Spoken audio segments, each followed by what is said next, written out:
안녕하세요. 성도 여러분 반갑습니다. 153 성경 일독 오늘은 106일째 되는 날입니다. 오늘 우리는 에스겔서 15장에서 20장까지 읽게 됩니다.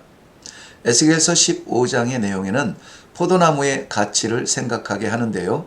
독특한 취향이 아니라면 포도나무는 관상용도 그리고 목재로도 쓸 구석이 별로 없습니다. 역시 포도나무는 열매죠. 특히 물이 귀한 지역에서 수분이 많고 보관 또한 많은 매력이 있습니다. 많은 매력이라고 한 것은 갓 짜낸 포도즙도 귀하고 어느 정도 보관된 포도주의 용도도 다양하고 그리고 갖은 치료제로도 쓰이는 이 포도 열매입니다. 그 열매가 없다면 나무는 가치가 없는 것이죠.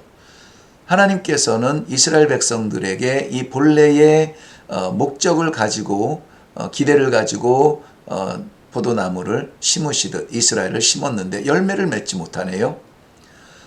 땅을 낭비할 수 없으니 잘라 불에 태우는 수밖에 없다고 말씀하십니다. 하나님께서 이스라엘을 불 가운데 던지는 이유라고 하시는 거죠. 에스겔서 16장입니다. 성도들은 신앙이 성숙해짐에 따라 점점 하나님 앞에 겸손하게 됩니다. 나를 주장하던 자리에서 하나님의 뜻을 구하는 것이 익숙해지는 자리죠. 그런데 이것은 내가 나약해지거나 손해보는 것이 아니라 오히려 하나님의 것으로 풍성해지고 세상이 감당할 수 없는 강함을 갖게 되는 것입니다.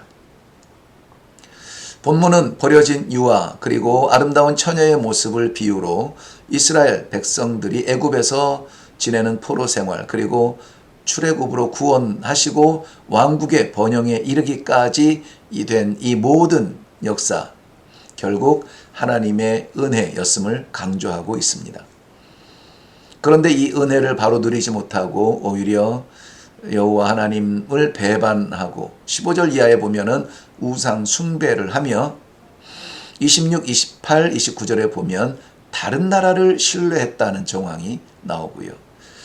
자, 이 기록을 통하여서 하나님의 진노를 사게 됩니다. 엄위하신 하나님의 심판 선언을 이어가다가 60절 이하 63절 내용의 회복의 약속을 주십니다. 동일한 메시지를 예레미야 선지자에서는 새 언약이라 표현했었죠. 회복의 약속. 이 새 언약을 소망하지 않으면 성도는 참으로 버티기 어려운 연약한 존재들입니다. 에스겔서 17장입니다. 바벨론에 의해서 3번 공격을 받다가 무너지는 예루살렘. 그런데 그 가운데 두 번째 공격 이후에 내용이 기록되어져 있습니다. 3절과 7절에 보면 두 독수리가 나오는데요. 독수리들은 날개가 크고 깃이 길고 털이 숱하다. 그리고 날개가 크고 털이 많은 큰 독수리라고 했습니다. 두 독수리, 애굽과 바벨론을 설명하는 것입니다. 유다왕 시드기야는 친애굽파와 친바벨론파의 분쟁을 바라보면서 어느 쪽도 아닌 하나님의 도우심과 인도를 기도해야만 했었습니다. 나라를 의지하는 사람은 다 죽고 남은 자는 흩어지게 될 것입니다. 그러나 하나님은 22절 이후 24절까지 말씀처럼 백향목의 한 가지를 취하셔서 뿌리를 내리게 할 것이다. 백향목은 다윗의 왕가를 그리고 높은 새 가지는 그리스도 오실 메시아를 설명하고 있습니다. 이스라엘 높은 산은 하나님의 거룩한 산 시온산을 말씀하고 있겠죠. 에스겔서 18장입니다. 2절에 속담이 나오는데요. 아버지가 신포도주를 먹었으므로 그의 아들의 이가 시다 라고 그런 속담이 있을지 모르겠지만 이것을 20절에 해석을 하기를 적용하기를 하나님께서는 당대의 죄 때문에 다음 세대를 벌하실 정도로 불의하지 않으십니다. 그런데 하나님께서 율법을 지키는 의인들에 대하여 천대까지 은혜를 베푸시는 대신에 악인들에 대하여서는 3, 4대까지 그 벌을 받겠다 했거든요. 무슨 차이일까요?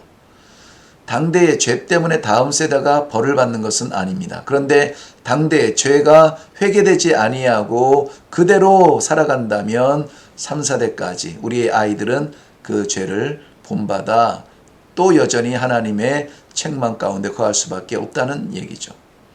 사람은 자신의 죄에 대하여 책임을 져야 합니다. 그러나 동시에 23절에 보면 하나님은 악인의 죽음조차 기뻐하지 않으신다고 했습니다. 그저 하나님의 관심은 30절 이후에 보면 그의 백성들이 악에서부터 돌아서는 것입니다. 그러기 위해서는 5절부터 9절, 14절부터 17절 내용처럼 삶의 순종이 돌이킨 사람의 기준이 되는 것입니다. 삶의 순종. 우리가 하나님께로 돌아섰다면 삶의 순종이 정답입니다. 에스겔서 19장입니다. 비탄의 마음을 애가의 형식으로 기록된 이 시에 등장하는 암사자는 유다를 가리킵니다. 그리고 그 새끼들은 다음 왕들을 말하겠죠. 3절 보면 그 첫 번째 새끼는 애굽의 바로왕 느고에 의해서 끌려간 여호아스입니다. 5절에 나오는 두 번째는 여호야킨이 되겠죠. 이제 남은 왕족과 백성들은 시드기야의 반란 때문에 멸망당하는 것입니다. 에스겔서 20장입니다. 비유를 사용하던 에스겔은 이제 역사적 사실로 그 설명하는 방향을 돌립니다. 이스라엘의 역사는 출애굽과 광야 세월을 거쳐 오늘에 이르기까지 버리지 못한 악한 습관이 있습니다. 바로 우상 숭배, 그리고 하나님께 대한 반역.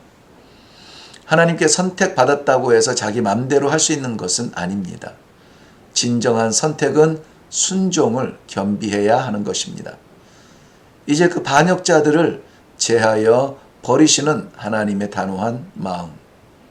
그리고 40절부터 44절은 그 가운데서 하나님께서 그 백성들을 회복시키실 것을 말씀하고 있습니다. 어느 자리에 있을 것인가? 반역의 마음에서 거친 반응으로 말씀을 거역할 것인가? 하나님의 회복의 기회를 감사한 마음으로 받아서 회개와 회복의 길을 걸을 것인가? 이렛교회는 회복의 동산입니다. 이 동산을 위해서 153 성경 일독에 동참하며 또한 정성을 다하는 모든 성도님들을 주님의 이름으로 축복합니다.